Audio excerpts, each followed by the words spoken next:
Hello. Right. Huh. So, without wasting much time, we go into the questions and we will see the questions. Right. First question, we will start with the just latest year 2023, and we will go till 2014. Right.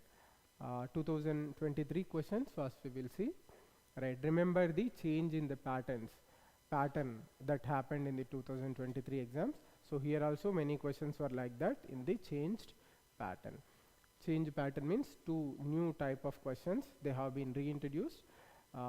In those type of questions, as we have earlier also seen this point, it becomes very difficult to eliminate the answers, right?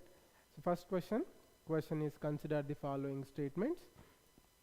Statement 1, interest income from the deposits in infrastructure investment trusts invites distributed to their investors is exempted from tax, but dividend is taxable. So this statement is an incorrect statement because in the latest budget it has been, the measure taken by the finance ministry is that the both interest that gained in this investments in infrastructure investment funds invites, and also the dividend shared on those invites, both are taxable. Both are made taxable in the latest budget. So earlier the tax on the income and dividend both were exempted earlier before the latest change, because to encourage investments into the infrastructure investments funds. So you know very well the case of India. We need lot of investment for infrastructure development. So we are time by time we are exploring various methods and mechanisms to garner investment. So this is one type of that measure. Invites has been one of the measures that have been taken by Government of India to attract investment into infrastructure creation. So this is the story.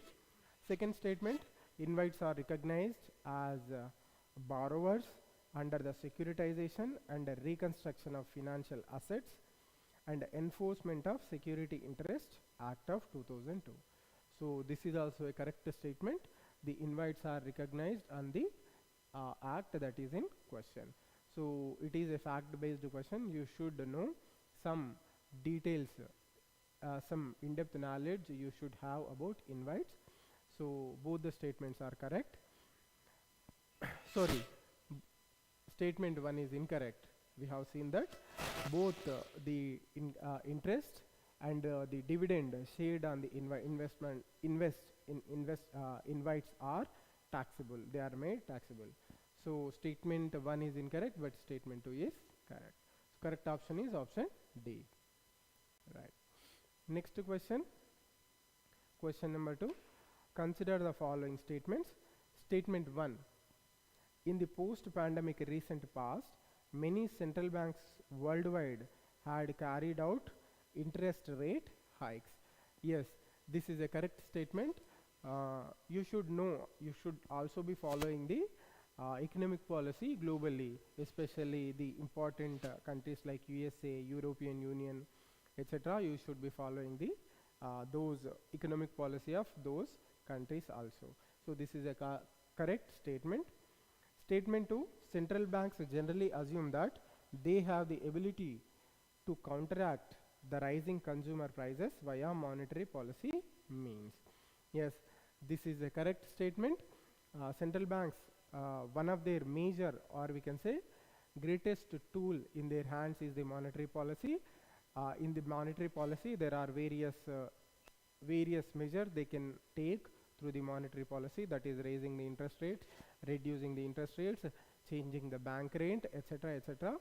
So they also perform open market operations. They sell the foreign currency, they purchase the foreign currency, they sell the bonds, they purchase the bonds, etc. So everything is considered as part and parcel of the monetary policy, right? So because in many countries the prices of the goods have been rising, so in effect inflation has occurring. So the central bank has raised the interest rates. So what happens with when interest rates have been raised? People, instead of taking loans or borrowing money, they deposit their money in the banks so that they can get interest in the form of interest. More interest they are getting. So people, when the people park the money in the banks, so availability of money in the market will go down. So people do not have the money in the market or within their hands to purchase goods, so that the demand for goods will reduce and inflation will be, in that way inflation can be curtailed. So that is the theory behind raising of interest rates. So correct option is option A. Statement 1 is correct and 2 is also correct. Statement 2 is correct explanation of statement A. Right. Next statement, sorry, next question.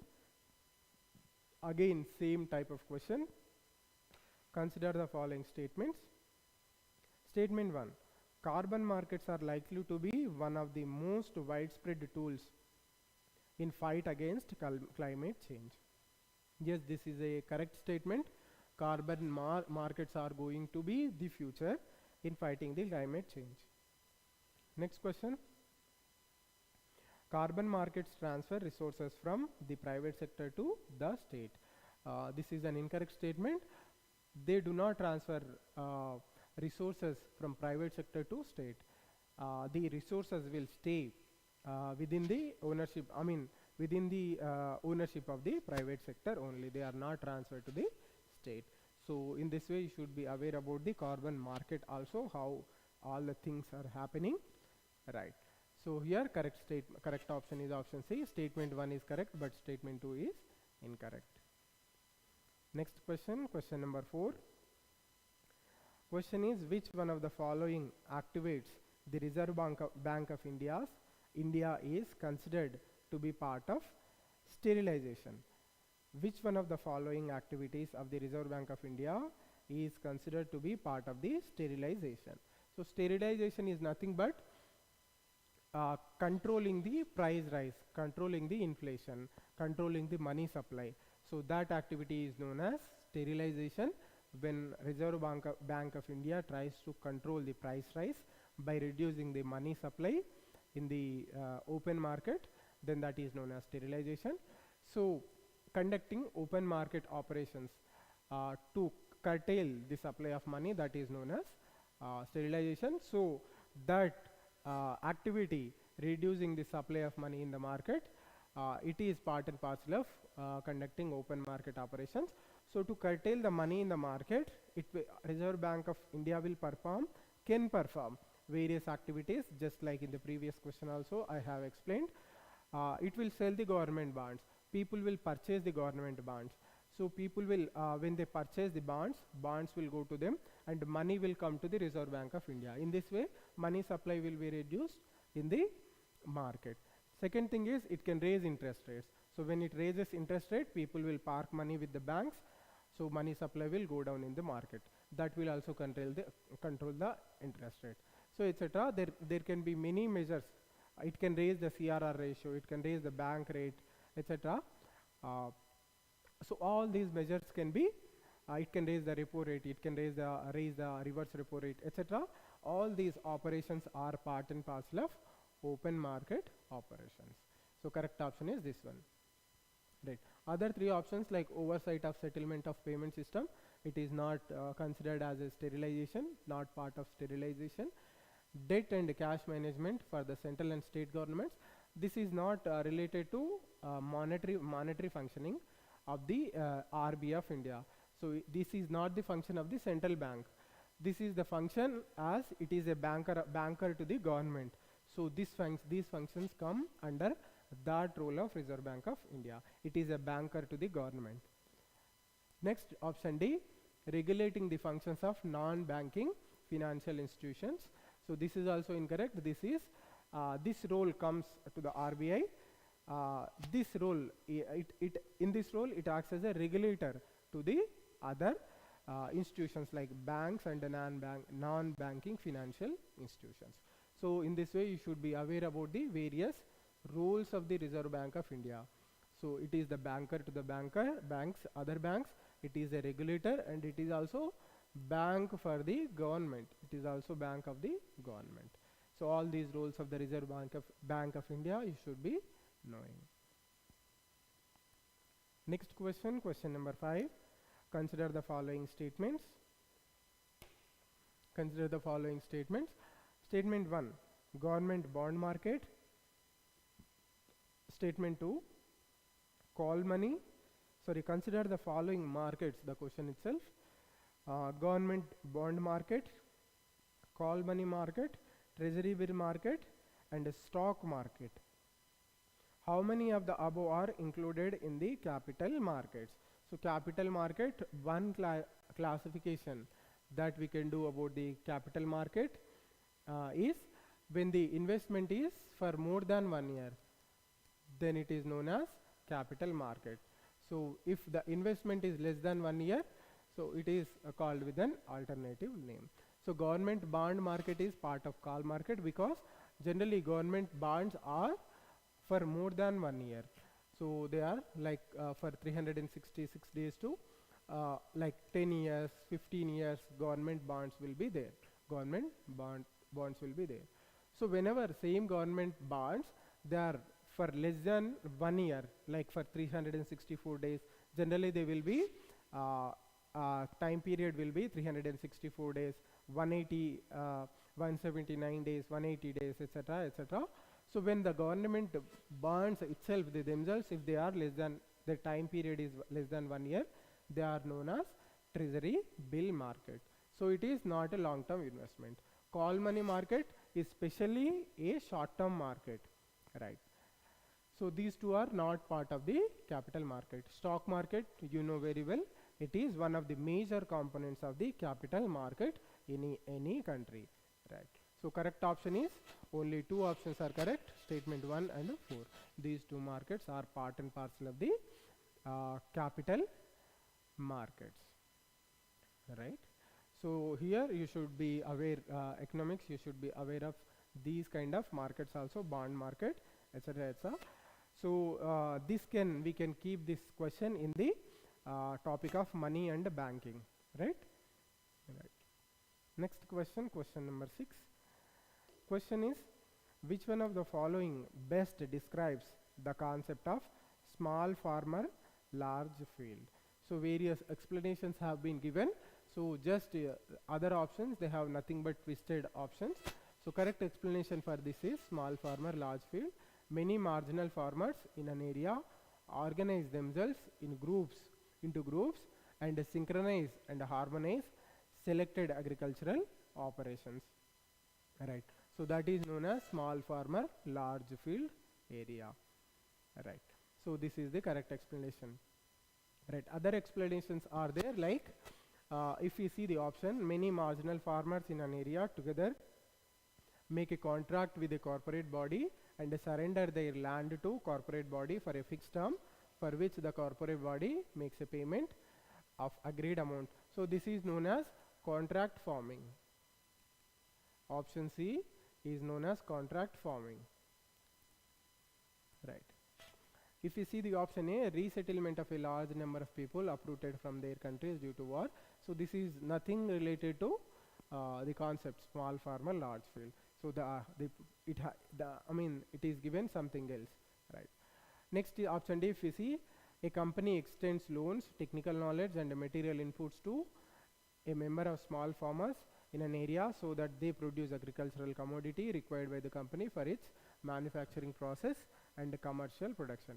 So this is also something related to contract farming only, right? Option D also something related to contract farming only. Next is question number 7, right? Consider the following statements. Statement 1 is, the government of India provides minimum support price for Niger seeds. So this is a correct statement. Niger seeds, in Hindi they are known as Ramtil. Ramtil, I think you have heard of Ramtil. So Niger seed, in other words, it is also known as somewhat, it looks similar to sunflower seeds, right? So yes, The government provides approximately minimum support price for 22 or 23 crops. I am not exactly sure with the number. I think it is 23 crops it provides, but the number varies again for seasons. Kharif season the number is different, and for Rabi season it is different. Right.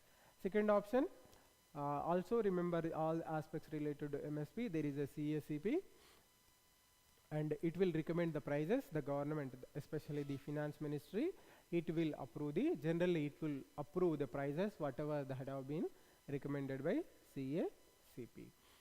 Second option, Niger is cultivated as a kharif crop. Yes, Niger is a kharif crop, and majorly it requires we can say bright days and large sunlight it requires, and it is cultivated as a kharif crop. So majorly it is a rain-fed crop also, rain-fed crop, right? So some tribal people in India use Niger seed oil for cooking. Yes, this is correct, as people use sunflower oil. So Niger seeds are closely resemble the sunflower seeds, and some tribal people they use Niger seed oil for cooking. Yes, it is being used. So how many of the above statements are correct? All the three statements are correct. Right. Next question. Consider the investments in the following assets. So the options are brand recognition, inventory, intellectual property, mailing list of clients. How many of the above are considered intangible investments? So intangible, something you should aware of. Intangible, that cannot be touched in practice, or that is not in a good form, that is not in a material form, that is known as intangible. So try to know the difference between tangible assets and intangible assets. So brand recognition, so it is not a product. Brand is not a product, it is an intangible asset. So this if investment is made in brand building or brand recognition, that is an intangible asset. Similarly, intellectual property also comes under intangible. Mailing list of clients also an intangible asset. Inventory is major part of a business. So inventory is you will maintain some stock to meet the demand, day-to-day demand. You will maintain some stock. So that is technically it is called as inventory. So this is a tangible asset, right? So how many of the above are considered intangible investments? So 3 are considered as intangible investments. Investments in inventory, they are not intangible, they are tangible investments. So it is not economics, I would say. It is completely related to business and marketing. So you can see how economics is with respect to UPSC, the scope of economics is increasing. So not only they are asking traditional economic questions, but they have almost entered into marketing. So all these issues are something they are related with marketing, not just economics, far beyond economics. All these things are related to marketing, right? Marketing and business management. Next question number 9. In the context of finance, the term beta refers to which of the following? So here the correct explanation is option D. It is a numeric value that measures fluctuations of a stock to changes in the overall stock market. So here again the question is about stock market. So beta is something related to with that one. Other options are some not related to that explanation. Anyhow, we will see the options.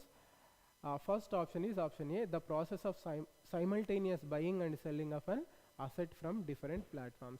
So this is not related with beta.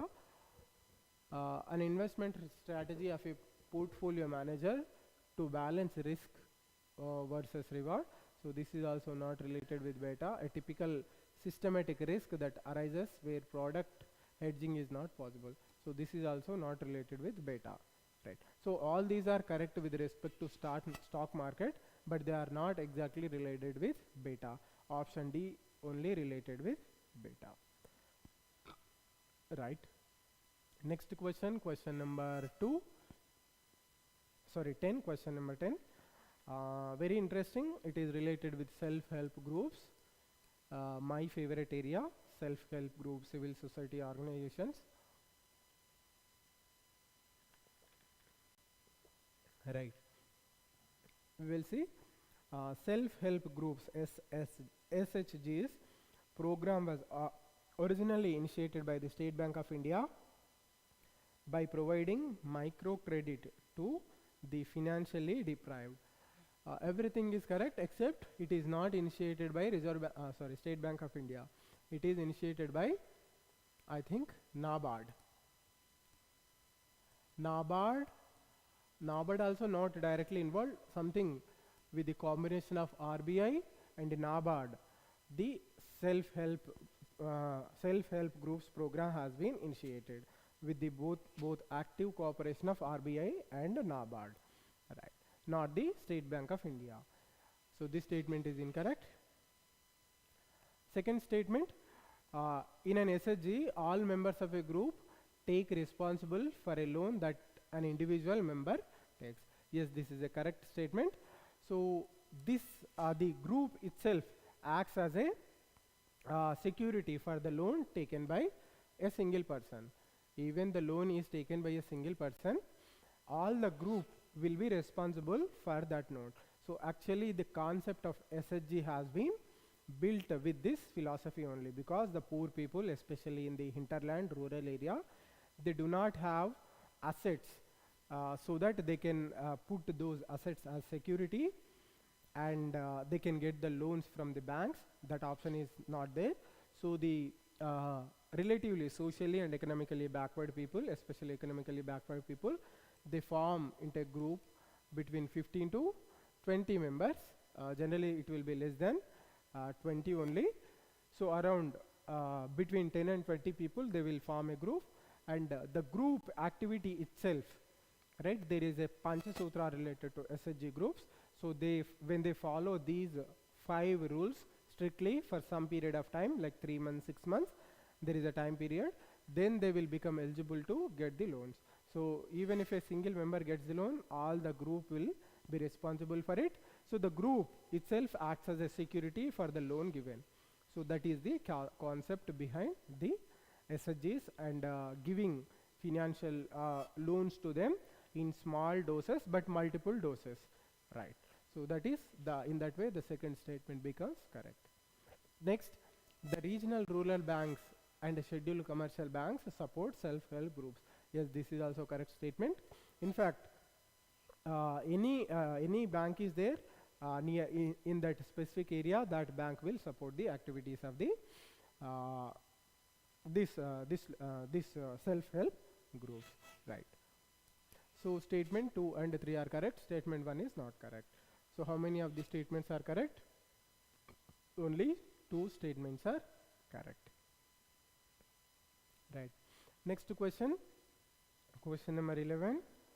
Consider the following heavy industries: fertilizer plants, oil refineries, and steel plants. Green hydrogen is expected to play a significant role in decarbonizing how many of the above industries?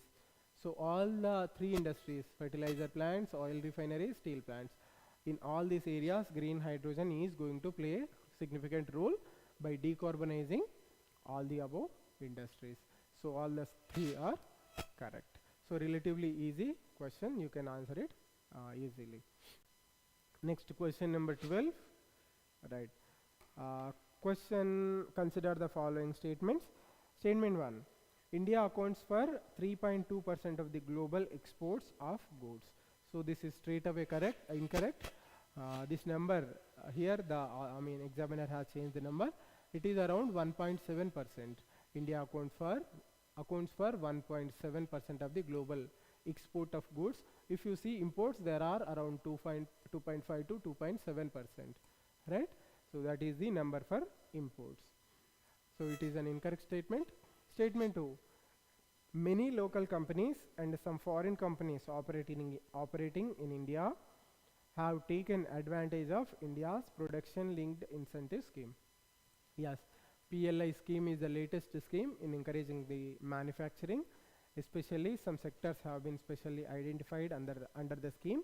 Majorly the electronic sectors like mobile manufacturing, other electronics manufacturing. So companies have taken advantage of that one. So correct option is option D. Statement 1 is incorrect, but statement 2 is correct. Right. Question number 13. Right. 13. Consider the following statements with reference to India. Statement 1. According to micro, small and medium enterprises, development of Micro, Small and Medium Enterprises Development Act 2006, the medium enterprises are those with investments in plant and machinery between 15 crore and 25 crore. So again here there is a twist in numbers. This is not the exact number. It is investment between 10 and 50 crore. So when it comes to MSME, you remember micro, small and medium enterprises, you remember this number. So 1 crore, 10 crores and 50 crore, right? So this is about investment. If you see the turnover, remember the numbers 5, 50 and 250. So kindly recheck the numbers once again. So investment is less than 1 crore. It is known as micro enterprise. If the investment is between 1 and 10 crores, it is known as medium enterprise, small enterprise. If the investment is, let's say, between 10 and 50 crores, it is known as medium enterprise, right? So similarly, if the investment turnover is less than 5 crores, it is micro enterprise. If the investment is between 5 and 50 crores, it is a small enterprise. If the investment is between 50 and 250 crores, it is medium enterprise. So try to remember the definition. You can use this definition in mains examination also. So here once again facts have been twisted. Earlier UPSC not used to do this. I mean UPSC is not known for twisting the facts, especially the numbers, but somehow they have chosen to do that also. So in this, if UPSC does that, it becomes very difficult you to answer, because you cannot remember all the facts always, right? So anyway, UPSC is asking the questions like these, so you should be ready. There is no other way. Next question: all bank loans to micro, small and medium enterprises qualify under priority sector. Yes, this is a correct statement. Loans to MSME sector, they qualify as priority sector lending. So apart from MSME, there are many other segments like agriculture, loans to agriculture sector, loans to construction of houses, loans to green projects, etc. Many have been included over time. Again, loans to scheduled tribes and scheduled castes. So all these are included in the priority sector lending. So try to remember the norms related to priority sector lending also. So for now, for scheduled commercial banks, the limit is 40%. I mean 40% of the loans advanced by scheduled commercial banks, they should be advanced, they should go towards the priority sector. Again, you know very well, recently a new concept has come, recently months. It's almost 5 to 6 years have gone. So the concept of small banks and payments banks has come. So for small banks it is 75%. So the in the total loans, 75% of the loans of the small banks should go to priority sector lending. So try to know some more norms about the priority sector lending, and they are different for different banks. They are different for scheduled commercial banks, 40%. For small finance banks, it is 75%. And also there are other types of banks like payments bank, and there are many developments occurring in the arena of payment banks. The RBI has ordered the Paytm Payments Bank to close down its operations. because of some regulatory issues, because of lacunae by the Paytm Payment Bank. It is not following the guidelines given by RBI.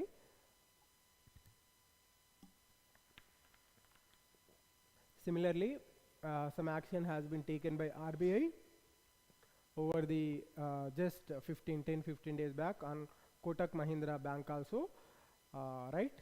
Try to know those actions, what are the directions of RBI. So they may be a question on developments like these, right? So correct option is option B, only statement 2 is correct. Next question, question number 14, right? With reference to central bank digital currencies, consider the following statements. So central CBDT, central bank digital currency, RBI is also starting a digital currency. Try to know about that, and the question is about that one only, right? So this central bank's digital currency arose because of the, we can say, problems with the cryptocurrency, challenges associated with the cryptocurrency. They are under the control of none. The people are increasingly doing transactions in CBDT, in cryptocurrency. Other illegal activities are also taking place, like using cryptocurrency for ransom and for selling or transacting in sale and purchase of drugs, illegal arms, etc. Everything is going on. So to arrest the illegal, or we can say unregulated cryptocurrencies, the central banks are trying to bring their own digital currencies, right? Options are: it is possible to make payments in digital currency without using US dollar or SWIFT system. So try to know more about the SWIFT system also. It facilitates the payment of currencies. If one Indian, we can say, businessman is there, he is trying to purchase some assets in United States of America, or for that matter any other country, then SWIFT mechanism will help him purchase those goods. So the Indian banks will give a guarantee that we are guarantee for the if that particular businessman defaults. So something that is SWIFT mechanism. So the SWIFT mechanism has been misused. So 2 to 3 years back, Nirav Modi was in news. He has duped the State Bank of India thousands of crores of rupees by misusing this one only, SWIFT mechanism, and other India there are other banking mechanisms. So try to be aware of this system also. So with the digital currency, central bank digital currency, these two systems can be sidetracked. We can surpass them, right? Next option is: a digital currency can be distributed with the condition programmed into it, such as a time frame for spending it. Yes, this is also correct statement. So for spending that digital currency, we can program the digital currency. Within the digital currency itself, we can keep an instruction that it should be spent in this much time only. This is also correct statement. So correct option is both statement 1 and 2 are correct, right? So these are the questions that are asked in 2023. So approximately 13 questions are there. So right, it is a fair number. We can say it is 14 questions are there. So it is a fair number, we can say. So here and somewhat they are on par with polity questions also. So in 2003 approximately we have seen 16 to 17 questions from polity. So economics also few questions are less, 2 to 3 questions are less. So you can say they are subjects which have almost equal weightage, right? Next we will see questions of 2022, right? Question is: consider the following statements, right? Statements are: statement 1, Gujarat has the largest solar park in India. Gujarat has the largest solar park in India. Statement 2, Kerala has a fully solar powered international airport. Third statement, Goa has the largest floating solar photovoltaic project in India. This is the third statement. Question is, which of these statements given above is or are correct? So the UPSC answer says that only statement 2 is correct. Frankly speaking, I am also not sure with the last two options. I know the largest solar park is in India. At that time, it was in Karnataka. It is continuously being changing. For Karnataka, Rajasthan is giving a stiff competition. So this might change, but at that time Karnataka was holding the largest solar park in India.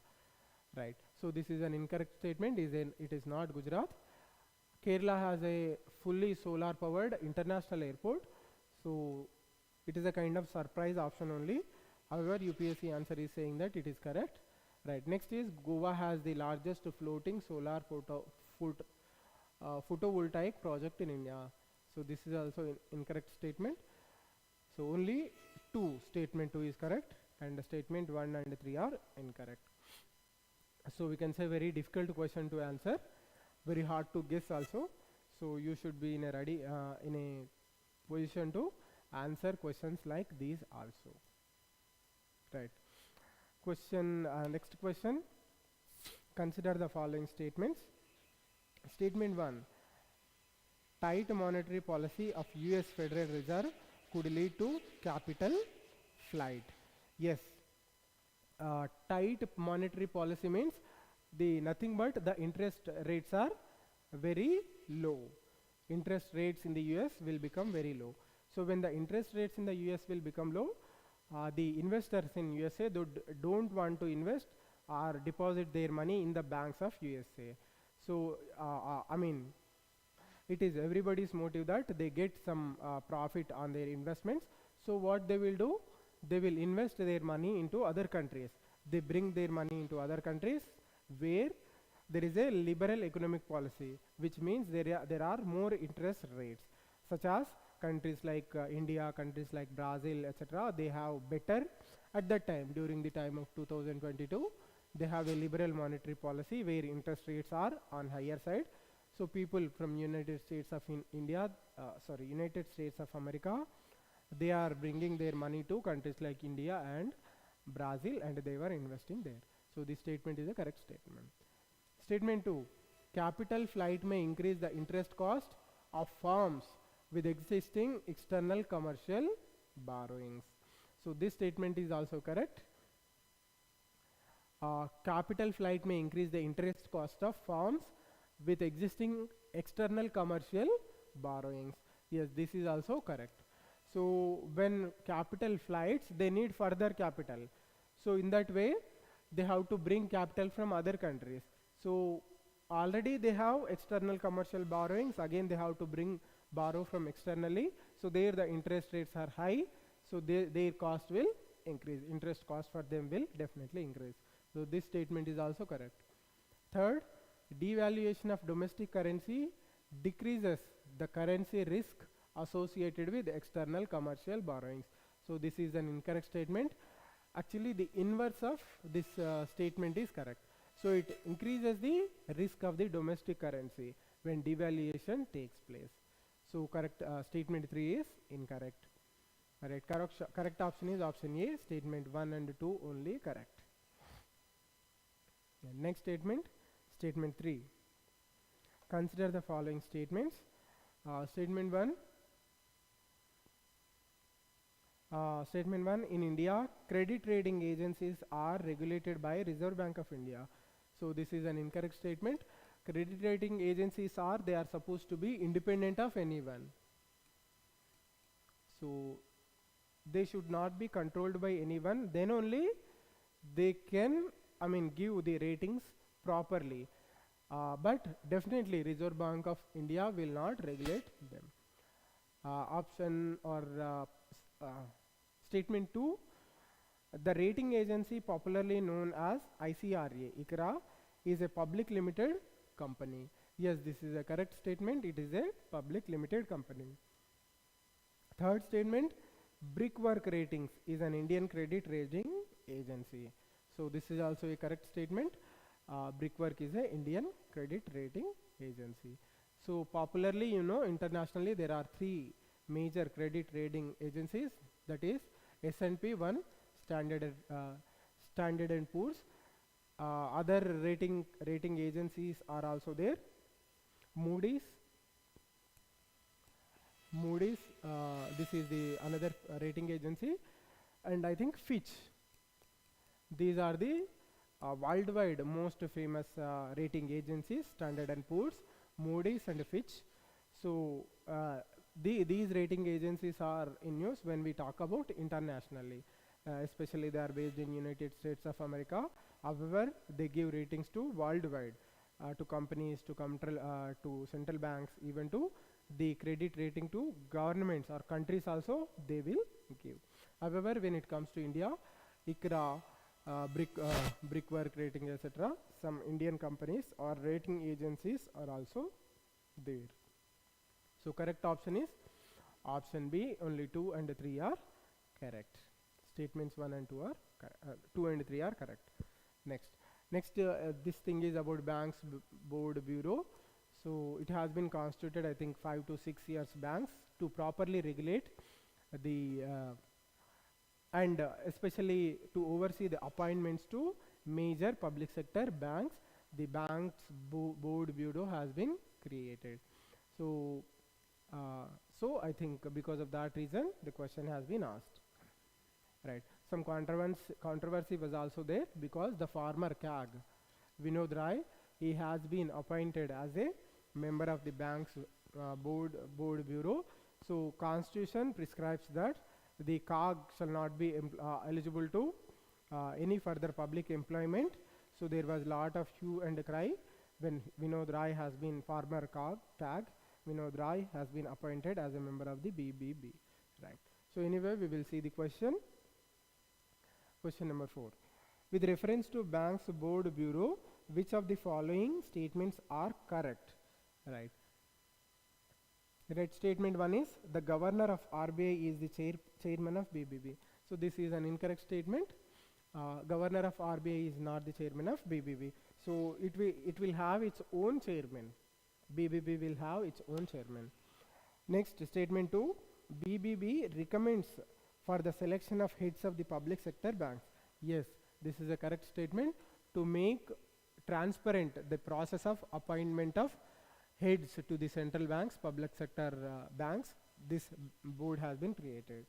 Next is BBB helps the public sector banks in developing strategies and capital raising plans.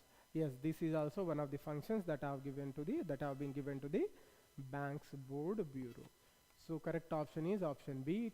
Statements 2 and 3 are correct. So in this way you should be knowing everything about the Banks Board Bureau, its constitution, its composition, and also its functions. What are its functions? Right. Next, question number 5. It is something related to bond market. Right. Question is, with reference to convertible bonds, consider the following statements. Right. Statements are: statement 1, as there is an option to exchange the bond for equity, convertible bonds pay a lower rate of interest. Yes, this is a correct statement. So when bonds are being converted into equity, they pay a lower interest rate. Correct statement. Statement 2, the option to convert equity offers the bondholder a degree of indexation to rising consumer prices. Yes, this is also a correct statement in terms of convertible bonds and equity. So both the statements are correct. Correct option is option C. Right. Question number 6.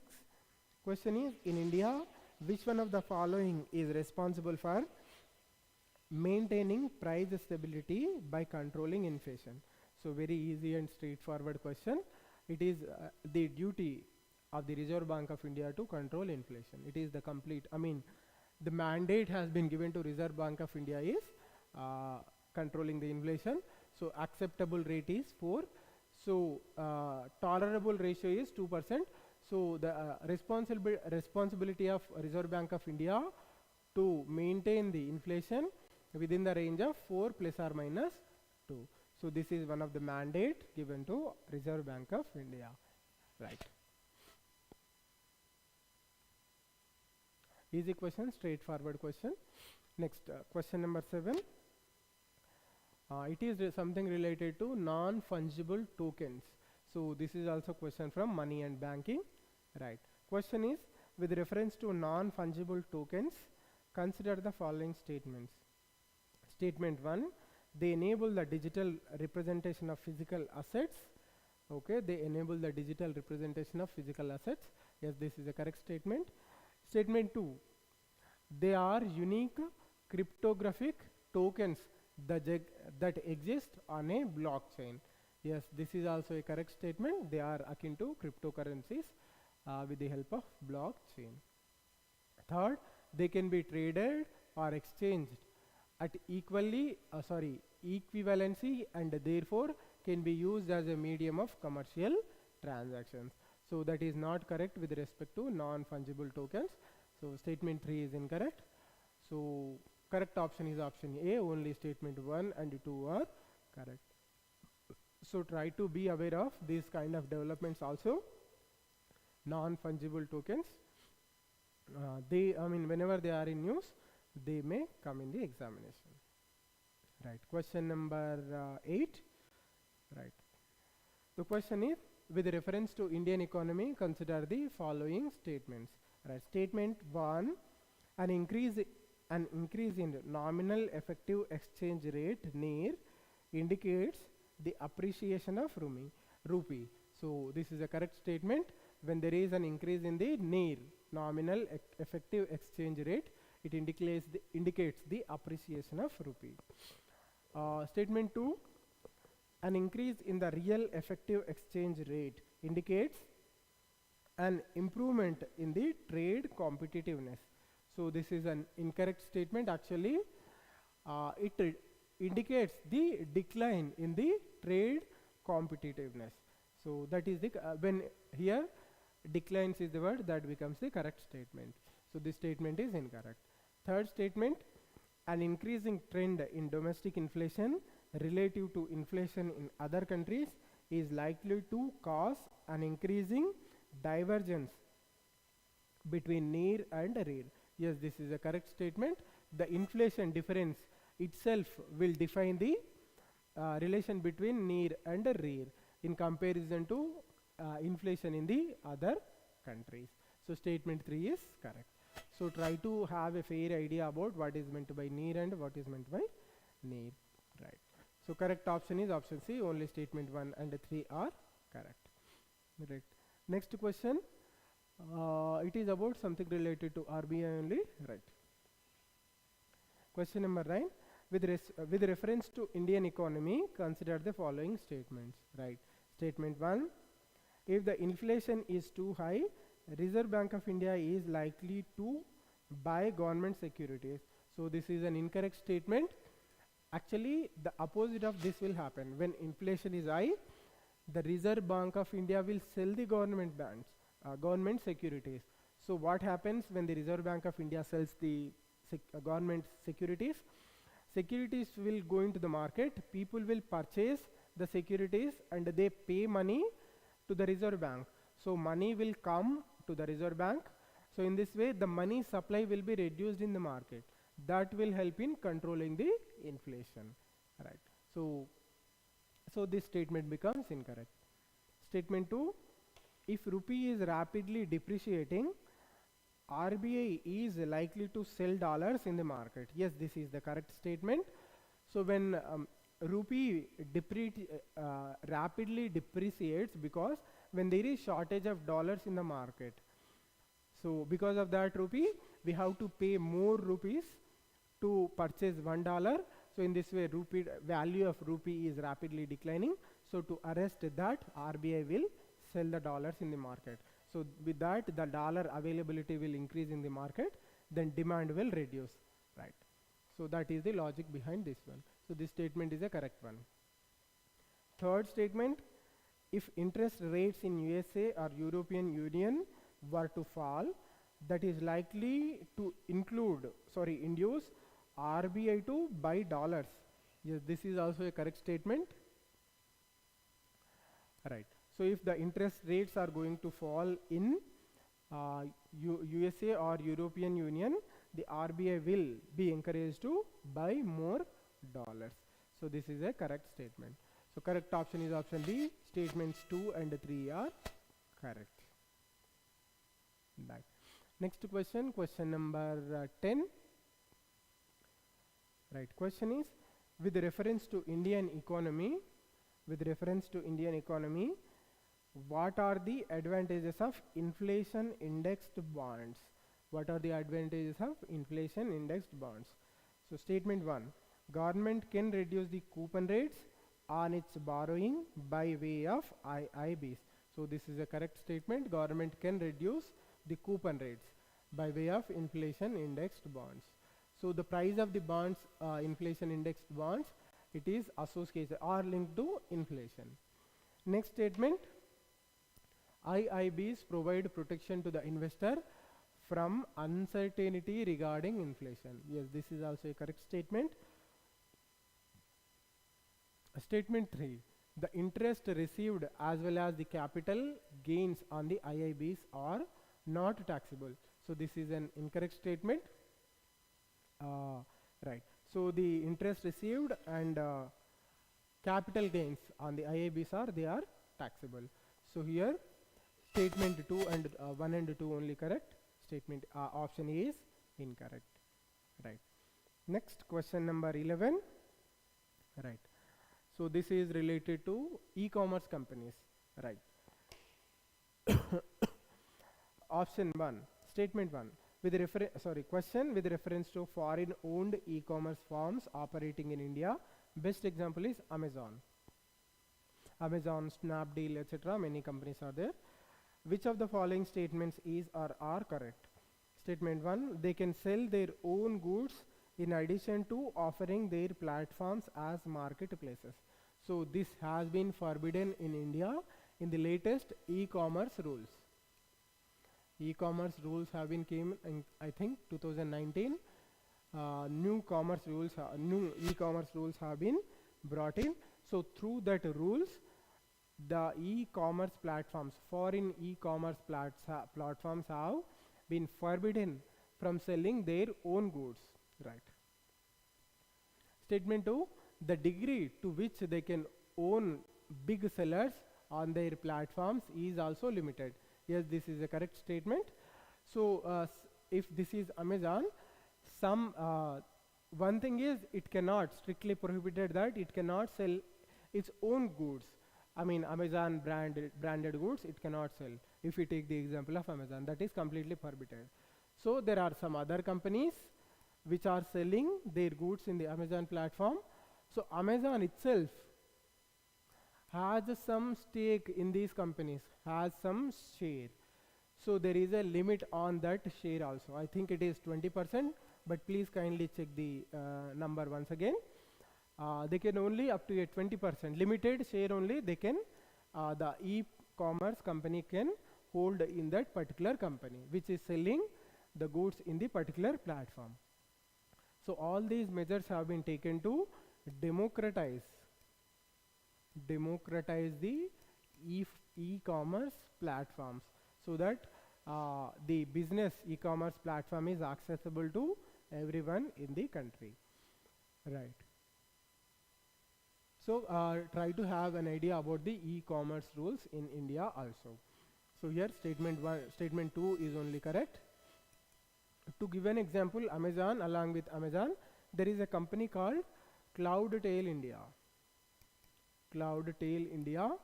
This company actually sells goods in the Amazon platform. But however, earlier Amazon used to hold a lot of share in this company. But once the rules have come, Amazon has to withdraw a lot of shares from this company, Cloudtail India. So that, because it has to follow the regulations that have been imposed through the e-commerce rules or guidelines. Right. So try to know more about the e-commerce platforms. Apart from that, the government itself is trying to bring a centrally backed e-commerce platform, so that the small businesses, they can onboard the e-commerce platforms. Right now, because of the we can say biased policies of big multinational e-commerce platforms, some small businesses, they are unable to onboard the e-commerce platforms. So to remove that, we can say discrepancy, government is trying to bring in its own e-commerce platform. So try to have an idea about that one also. Right.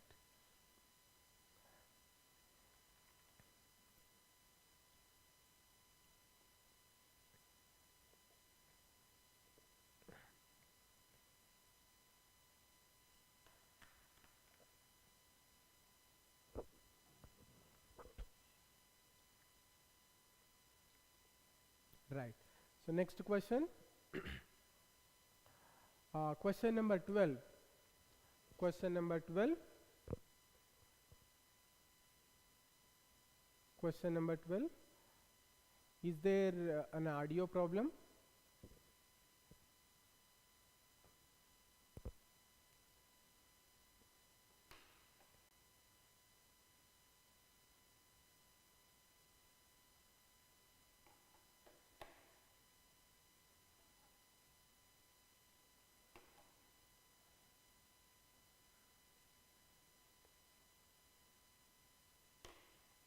Right. Just once we will check with audio.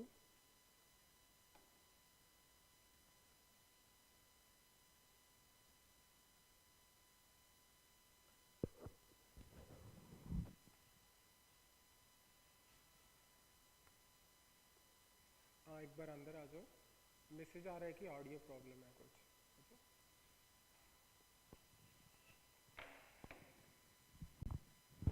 Right, we will look into the audio issue. Meanwhile, we will continue. Right, next question, question number 12. Message आ रहा है कि audio problem है. Right, question number 12. This question is something related to real sector in the economy. Right, we will see the question. So, which of the following activities constitute real sector in the economy? Right, option 1, farmers harvesting their crops. Yes, this constitutes the real sector economy. Next is textile means converting raw cotton into fabrics. Yes, this also constitutes the real sector economy. Third option, a commercial bank lending money to a trading company. So this won't constitute the real sector economy. So what is meant by actually real sector economy is there should be actual production that constitute the real sector economy. Fourth one, a corporate body issuing rupee dominated bonds overseas. So this also doesn't constitute real sector economy. So real sector economy means there is actually on the ground there should be some production of goods or services. Then that constitutes the real sector economy. So correct option is option A. Only statements 1 and 2 are correct. Right. Question number 13. Question number 13. So this is something related to indirect transfers. We will see that. So right. Question is with YouTube wala rakh dena, YouTube screen. Which one of the following situations best reflects indirect transfers often talked about in media recently with reference to India? Right. So for this question, correct explanation is a foreign company transfers shares and such shares derive their substantial value from assets located in India. So this this item is in news, indirect transfers. So many companies, what they were doing, they were actually doing business in India with their Indian subsidiary, and they are transferring their shares to the parent company that is there in any other location like United States of America, like Ireland. So you know very well, in countries like Ireland, Switzerland, the taxes are very less. So they will have their parent company there. Best examples are these only. We can take Facebook, even for that matter, Google. So all these big companies are there, Netflix, etc., etc. So what they will have is, they will have their Indian subsidiary here. In India, they will have their Indian subsidiary here. Their parent company is somewhere, let's say in Ireland, or for that matter, in USA, they have their parent company. So their Indian, they have their main company in USA, they have their subsidiary in India. So they are doing lot of business in India, and they are gaining profits through that business also, right? But what they are doing, so they are transferring the shares of this company to the parent company at very lesser prices. So what is happening? Because these people have the shares, the profit will go to that company, parent company.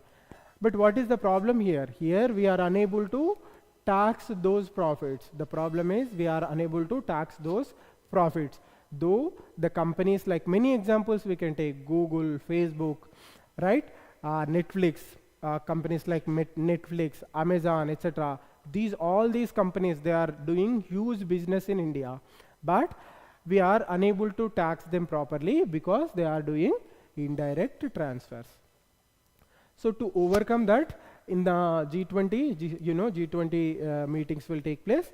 So the developing countries like India, China, they have opposed this, that you are effectively doing business in our country, but you are not allowing, or your companies are not allowing us to tax the incomes or profits. So they are thinking about a solution. They are trying to bring a concept called the place of effective business, something like that.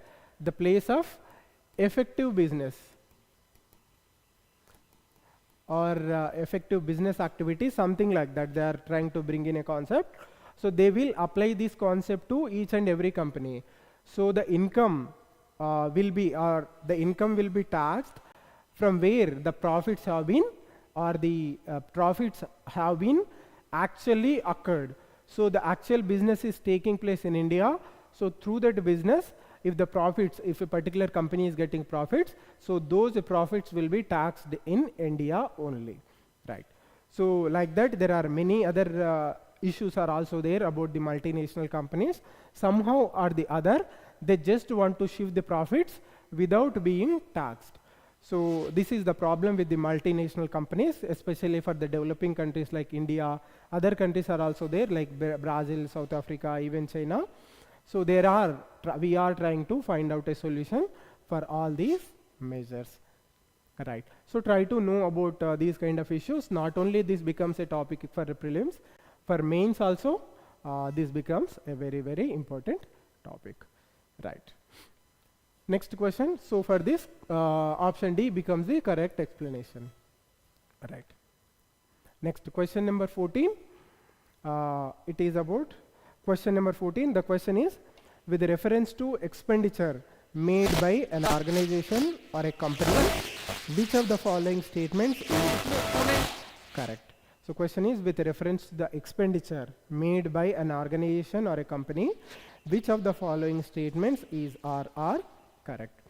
Statement 1, acquiring new technology is a capital expenditure. Yes, this is a correct statement.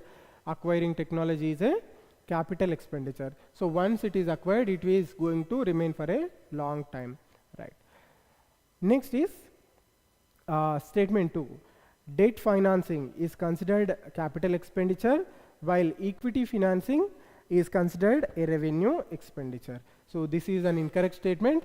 Actually, debt financing, it is also considered as a revenue expenditure. Revenue expenditure, whereas equity financing, it is considered as a capital expenditure. So you have to change the statements vice versa, then the second statement will also become correct. So correct option is option A, only statement 1 is correct, right? Next question, question number 15. Question is, with reference to the Indian economy, consider the following statements, right? Statement 1, a share of the household financial savings goes towards government borrowings, right? Statement 1, a share of the household financial savings goes towards government borrowings. Yes. So whenever a household saves his savings, parks his income in the bank, that will become the borrowing for the government, because again the government will take loans from the banks, or the banks will purchase the bonds or securities issued by the government. So indirectly that will become the borrowing for the government. Next is dated securities issued at market related rates in auctions form a large component of internal debt. Yes, this is the correct statement. The dated securities issued at market related rates, it will become major component of the internal debt. So internal debt and external debt, you should have a thorough understanding. Internal debt means the government directly or indirectly borrowing from the people. That is known as internal debt. External debt, when we borrow from outside the territory of India, that is from IMF, World Bank, and other we can say banks or organizations outside India that are located in other countries, that is known as external debt, right? Also try to have a fair idea about what is the percentage or component of internal debt and external debt. So try to have a fair idea about these things also. You may expect a question on these two things, on these things. So correct option is option C. Both statement 1 and statement 2 are correct, right? So these are the questions in the 2022. These are the questions in 2022, right? So approximately there are 15 questions. So this is also a fair number of questions, we can say. So here also most of the questions, either they are from money and banking or capital market, or they are related with the current affairs. So one thing you should remember that most of the questions in the economics, they are related with they are associated with the current developments only. Current developments approximately 1.5 years or 2 years behind. So you should be thorough with the current affairs to be in a good position to solve the questions from the economics subject.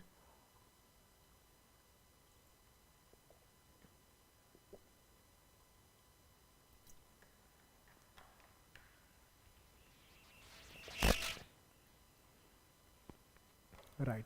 So now we will go and see the 2021 questions. Right. Questions in 2021. Right. First question: the money multiplier in an economy increases with which of the following? Option A, increase in the cash reserve ratio in the banks. So actually when cash reserve ratio increases in the banks, it will go down. Money multiplier will go down. Money multiplier will go down, right? Next is increasing statutory liquidity ratio. This is also, whenever it increases, the money multiplier will also decrease. Next is increase in the banking habit of the people. Yes, this, whenever the banking habit of the people increases, the money multiplier will increase. Next is increasing the population of the country. We can say it has no direct relation with the money multiplier. So money multiplier is nothing but, let's say, if I have parked 100 rupees in a bank, so if I have parked 100 rupees in a bank, what the bank will do, let's say if the cash reserve ratio is 10%, I mean the bank has to reserve 10 rupees from my deposit with the bank itself. It has, it should not lend this 10 rupees, right? So either, this will go to Reserve Bank and Reserve Bank will keep this 10 rupees. So 90 rupees will be there with the bank. So what the bank will do, it will lend 90 rupees to another person. Let's say person is there, A.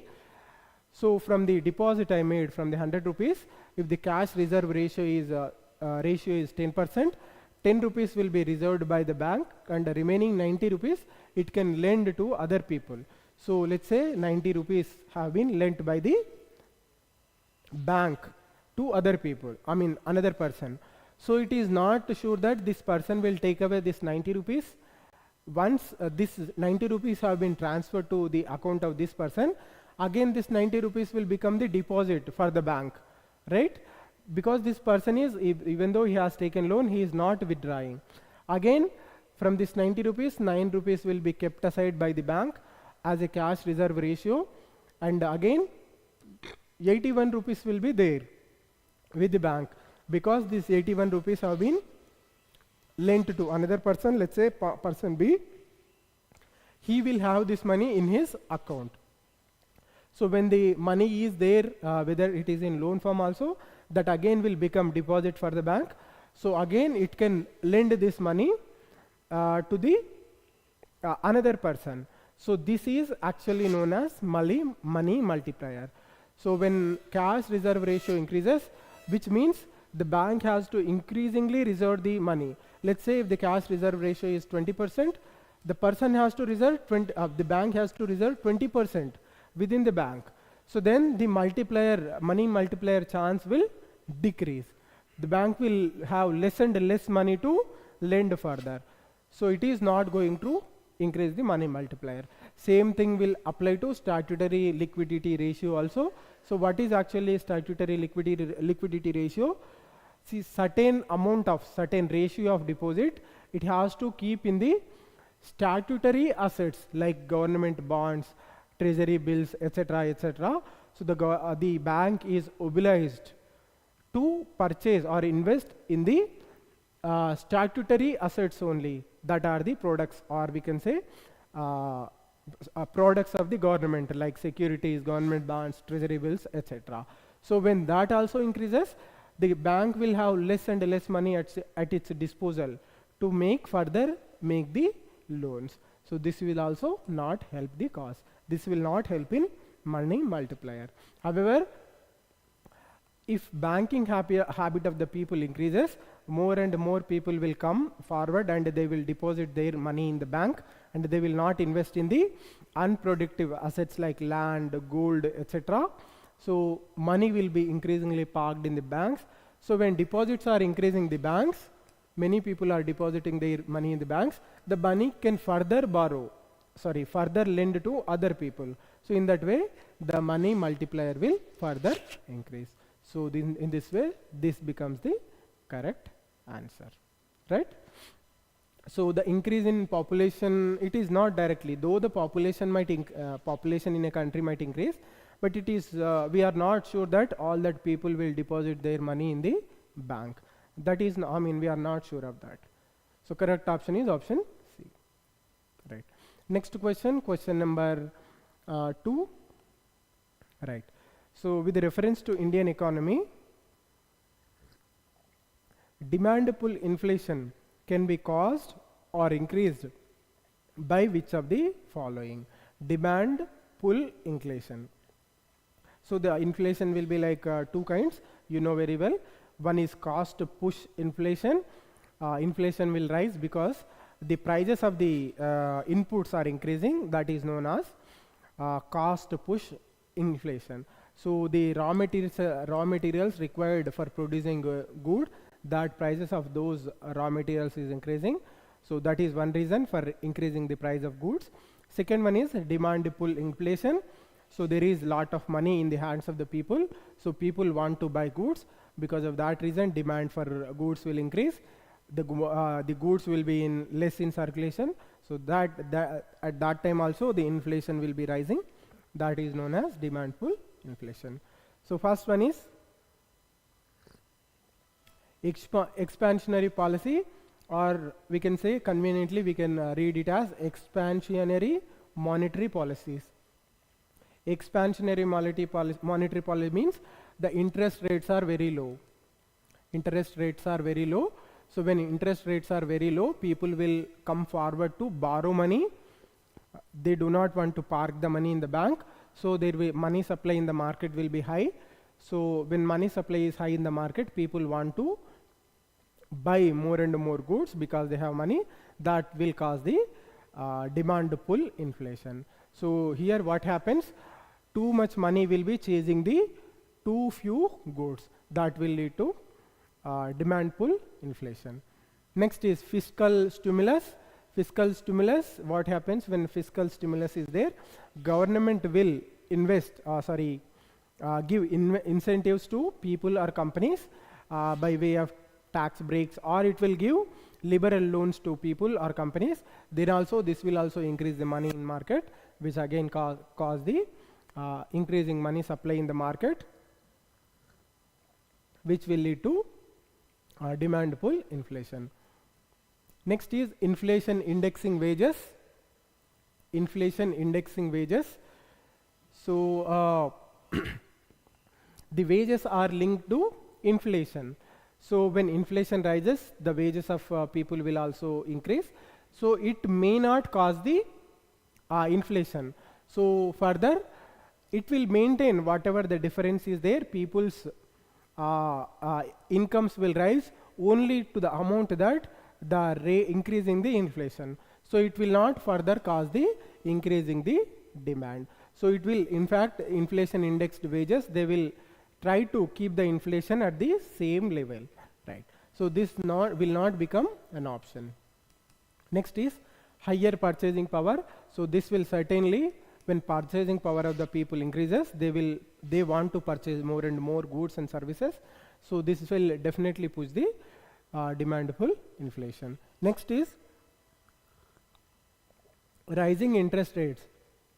Actually, it will help reduce the demand pull inflation. So when interest rates are rising, people will not be interested to purchase the goods, but they will be interested to put their money in the banks because they are getting more and more interest rate. So that will be profitable for them. So they will park their money in the banks. So in fact, that will help reduce the demand pull inflation in the economy. So correct options are option 1, 2 and 4 only correct. Right. Next question. Question number 3. The question is about, ready. We read the question. With reference to India, consider the following statements. Right. So statement 1, retail investors through demat account can invest in treasury bills and government of India debt bonds in primary market. Yes, this is a correct statement. People can invest through their demat account in the government of India debt bonds. Statement 2, the negotiated dealing system order matching is a government securities trading platform of the Reserve Bank of India. So the answer says this is also a correct statement. So the negotiating dealing system order matching, it is a government securities trading platform that is started by Reserve Bank of India. Statement 3, Central Depository Services Limited is jointly promoted by Reserve Bank of India and the Bombay Stock Exchange. So this is an incorrect statement. This is not a correct statement. So which of the statements given are above correct? So option B is only correct. Only statement 1 and 2 are correct. So relatively this is a very difficult question. You need a lot of information to answer this question. So anyhow, you should be in a position to answer these kind of questions also. Right, next question, question number 4. Right, question number 4. In India, the central bank's function as the lender of the last resort usually refers to which of the following? Right, option A, lending to trade and industry bodies when they fail to borrow from their other sources. So this is an incorrect statement. Lender as a last resort, it is pertaining to banks. When the Reserve Bank of India lends to banks, then it is known as lender of the last resort. Right, statement 2 we will see. Providing liquidity to banks having a temporary crisis. Yes, this is the correct statement. Because of that reason only, RBI is known as the lender of the last resort. Right. Option 3, lending to governments to finance budgetary deficits. So this is an incorrect statement.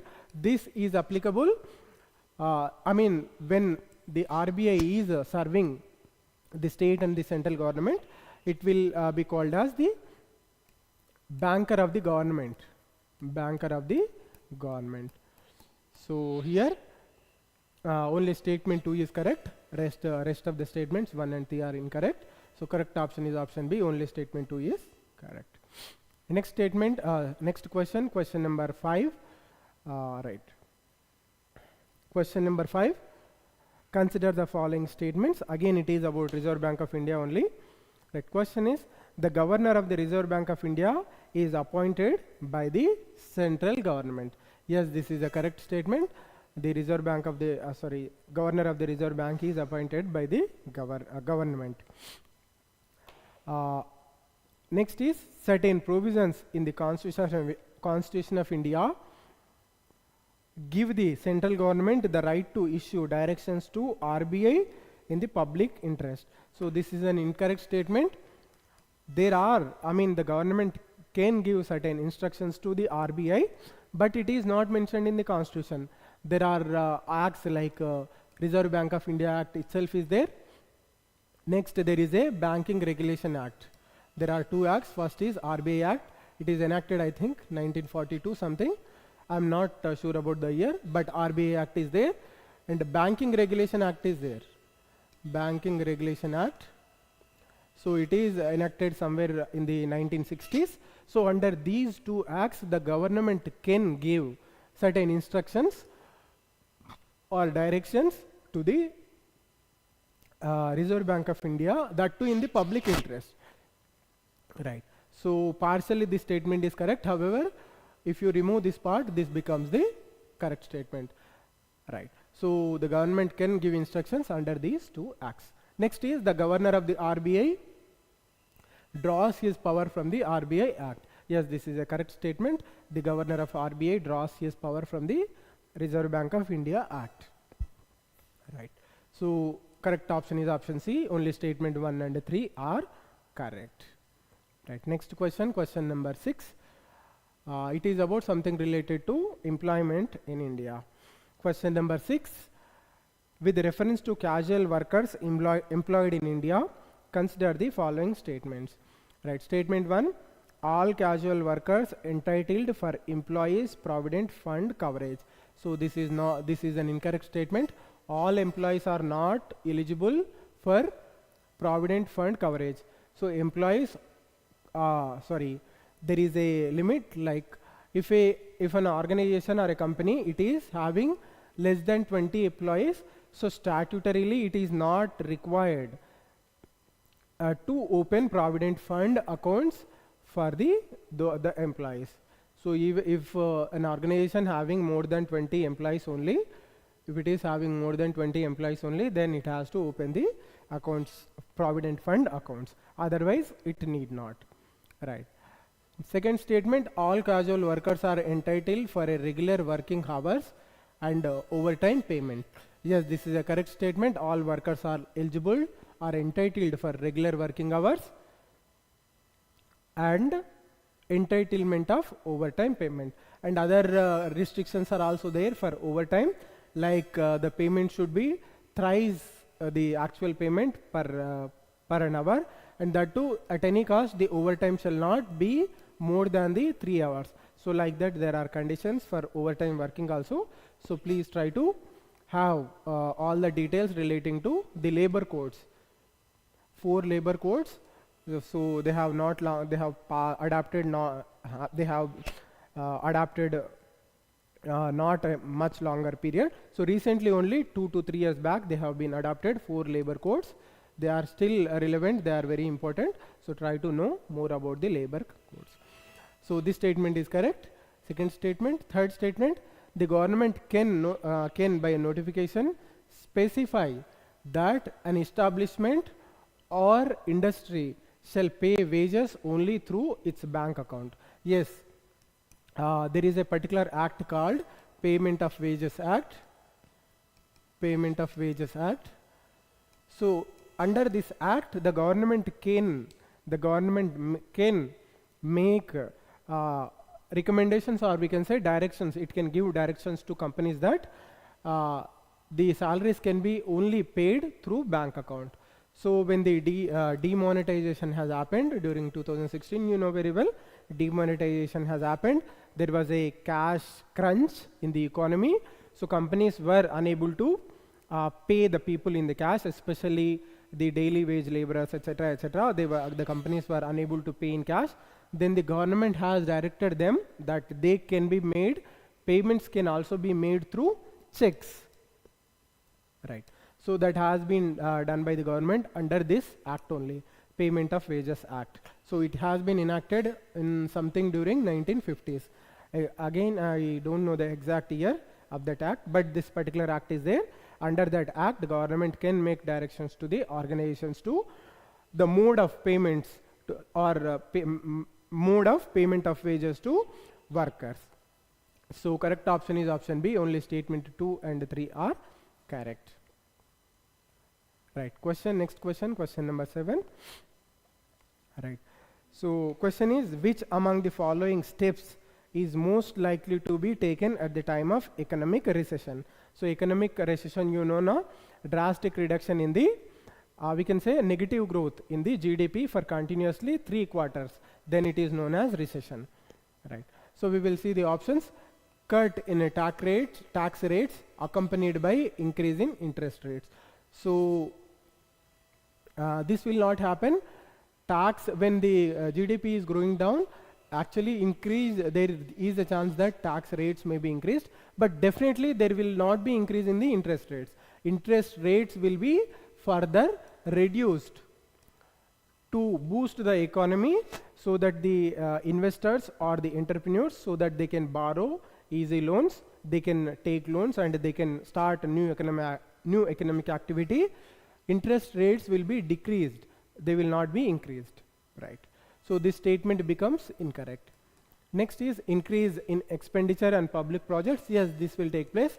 So whenever recession happens, the government tries to invest in some form or the other. So what it will do is, it will start investing in public expenditure by improving infrastructure, etc. There people will participate in that activity and they will get money, and they will have money at their disposal. So when they have money, they can spend on purchase of goods and services that will fuel demand in the economy.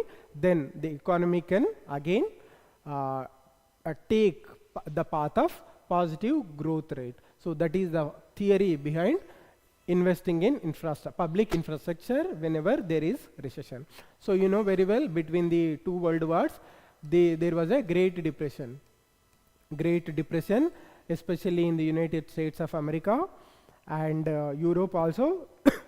Then the economists at that time said that, suggested, one of the greatest economists were there at that time. I mean, he has suggested United States of America government that please spend on the public projects. If you don't have any projects to spend also, just make the people to dug the holes and fill the holes. So in that way, at least spend some money, then the economy will be take the positive, we can say it will step on the positive cycle. So that was the suggestion of the economist, right? Next statement is increase in tax rates accompanied by reduction in interest rate. So increasing in the tax rates will also not help, right? There can be reduction in the interest rate, yes, this will help, but increasing the tax rates, again it will discourage the entrepreneurs in starting their business. So this will also not help. Next is reduction of expenditure on public project. Again, this will not help. It will further, throw the economy into negative growth rate.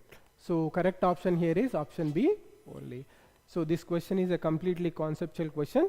So apart from the factual knowledge and current affairs, you should be thorough with the conceptual parts also, just like the polity. Here also you should be knowing conceptual aspects in the economy also. Right. Next question, question number 8. Right. Question number 8. Consider the following statements. Right. Other things remaining unchanged, market demand for a good might increase if market demand for a good might increase if prices of its substitute increase. Right. So then this is a correct statement. If the prices of its substitute good increases, price of this good will also increase, then demand for it will increase.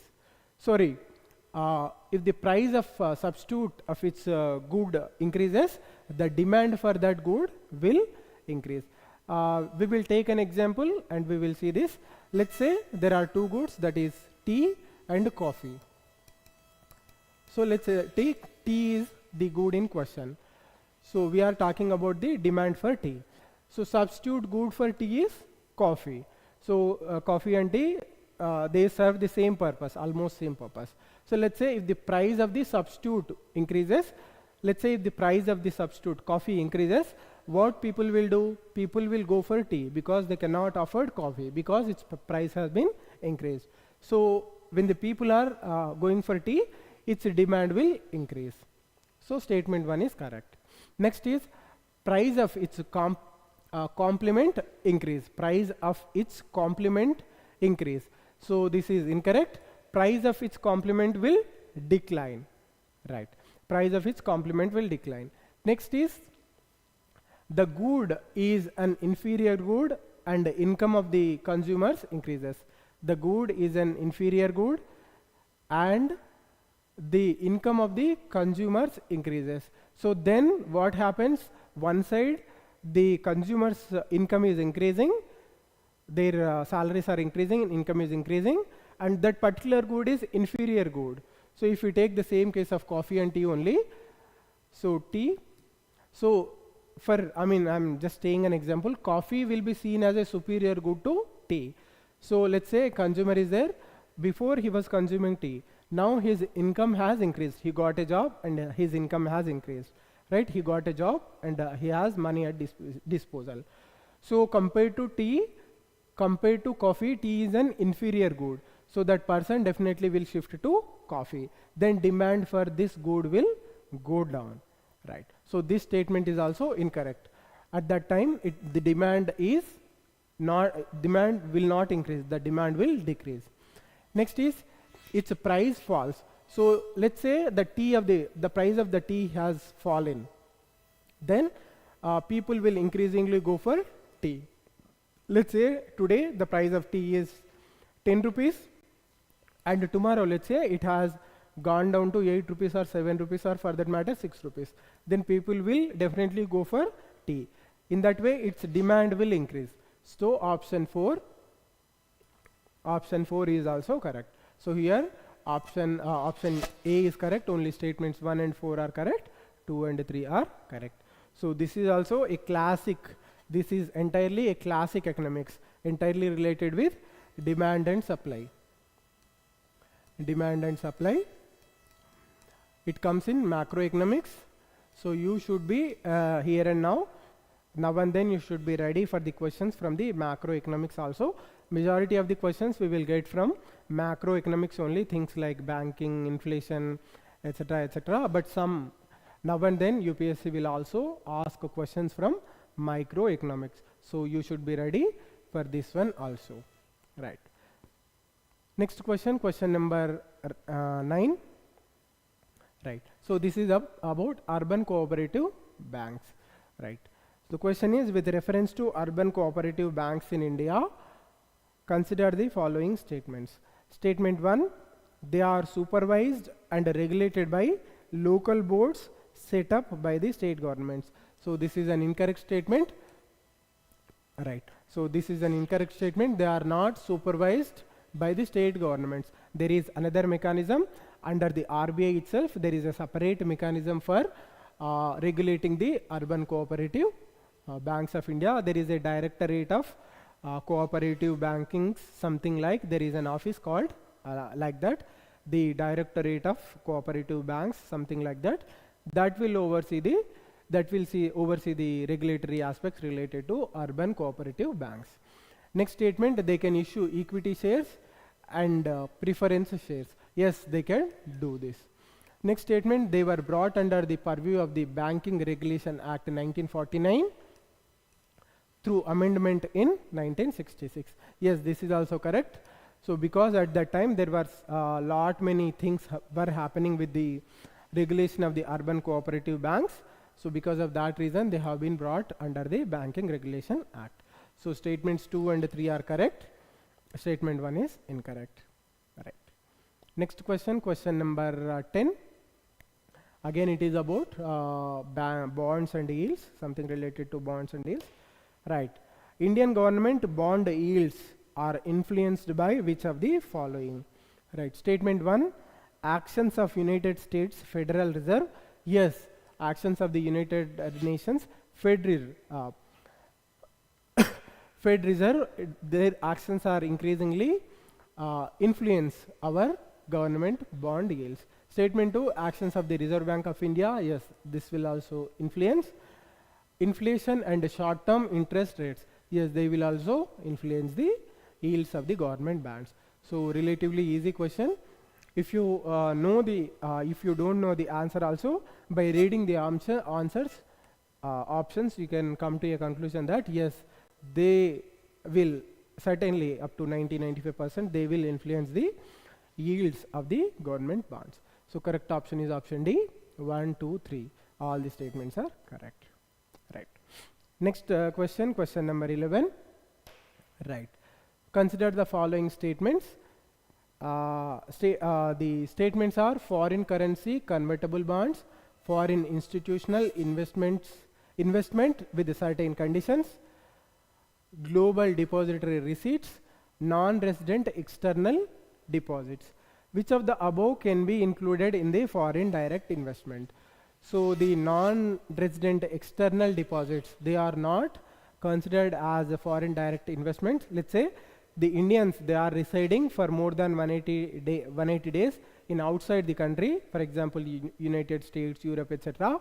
If they are depositing in our banks, they are not considered as foreign direct investments. Rest of the deposits, foreign currency convertible bonds, foreign institutional investments with certain conditions, and the global depository receipts, they are all considered included in the foreign direct investment category. Right. So correct option is option A. Statements 1, 2, and 3 are correct. Right. Next question, question number 12. Consider the following statements. Right. Statements are the effect of devaluation of a currency is that it necessarily, option A, option A, improves the competitiveness of domestic exports in the foreign markets. Yes, this is a correct statement. The main motive behind the devaluation of a currency, domestic currency, is to achieve this one only, to increase the competitiveness of that country's goods in the foreign markets so that their exports can increase. So in India, if you know, we have twice we have officially devaluated our currency. The major motive behind at the time is to increase our exports to other countries so that our exports in the foreign currency, foreign nations, they become competitive, means they come to the cheaper prices in the foreign market. That is the motto behind devaluation of money. Statement 2 increases the foreign value of domestic currency. So this is a completely contradictory statement. So once devaluation happens, it decreases the foreign value of the domestic currency. Right. It improves the trade balance. Right. So it may not help improve the trade balance because the exports will increase. There is no doubt in that. But the thing is, one thing we should remember is the imports will also become too costly for us. So we are not that much sure that it will improve the trade balance. At the end of the day, there may not be that much influence on the trade balance also, because one side your exports are becoming cheaper, that is good thing only. But whatever you are importing, that will become too much costlier, that will become costlier. So that thing also we should see here. So that's why there will be definitely, it may not happen definitely. We cannot say that this will definitely happen. It may not happen or it may not also happen. So damn surely here, statement 1 is correct. Statement 2 and 3 they are not always correct. So correct option is option Right. Next, question number 13. Right. So it is something related to black money. So question is, with which one of the following effects of a creation of black money in India has been the main cause of worry to the government of India? Right. Diversion of resources to the purchase of real estate and investment in luxury housing. This is a concern, but this is not a big concern. Second is investment in unproductive activities and purchase of precious stones, jewelry, gold, etc. This is also a concern. This is a we can say it is not a major concern. It is a concern, still it is a concern, but it is not a major concern. Large donations of political parties and growth of regionalism. Yes, this can also happen, but major concern is loss of revenue to the state exchequer due to tax evasion. So the very birth of black money takes place because of the tax evasion. So this is the major concern. So all the money that is evaded, tax evasion, is going to all these areas. We can say these are the implications of tax evasion. Sorry, implications of black money. So actual generation of black money is happening from here. They are evading tax and they are investing that tax evaded money into these areas. Right. So those are the later concerns once black money is created. Right. Next question, question number 14. Question is, which of the following is likely to be the most inflationary in its effects? Right. So repayment of public debt. This may cause we can say inflation, but the effect is not that much. Next is borrowing from public to finance the budget. This actually will somewhat reduce the inflation, because when government is borrowing from people, the money in the hands of the people will go down. So it will actually inflation will be reduced here. Next is borrowing from the banks to finance a budget deficit. This may cause some sort of inflation, but it is not that much inflation. So we will see the option D, creation of new money to finance budget deficit. So this is the dangerous thing. We are printing new money to finance the budget deficit. So this is a very, very dangerous thing. So because of this reason, earlier this used to be done. The government used to ask the RBI to print a new currency to fill the budget deficit. So earlier it was there. Now the RBI has closed this route. Earlier there used to be a program called Ways and Means program, where whenever the government needs money, it used to borrow from the RBI. So when the RBI doesn't have the sufficient money to lend to the government asks the RBI to print money, to print new money and to lend to it. RBI after some time has closed this way completely. For some time it kept the window like 2 months, so the government can borrow from RBI, but within 2 months it has to pay the money back. Now I think it is completely shut down, this program, Ways and Means program. Please kindly go through once again about read something about the Ways and Means, try to know more about it. So among all these things, this thing, creation of new money, printing new money, causes more problem. So now you can see the examples right now. There is huge inflation in countries like Zimbabwe, and I think in Venezuela also. Venezuela. So these countries are going through huge problems, especially Zimbabwe. There is a crisis because of the inflation. So this thing leads to that kind of inflation, printing new money to fill the budget deficit. That is the major problem. Right. So with this we have completed till 2021. 3 years we have completed. So almost time is, we have almost 2 hours it is. So we will stop here today, and tomorrow we will continue with the second part. And tomorrow and day after tomorrow till Saturday we will try to complete the the economics part, then we can start the history part also. From Monday fresh, we will start the history part. Right. So today we will stop here. Thank you for joining the class. See you tomorrow. Until then, have a good day. Right. See you tomorrow.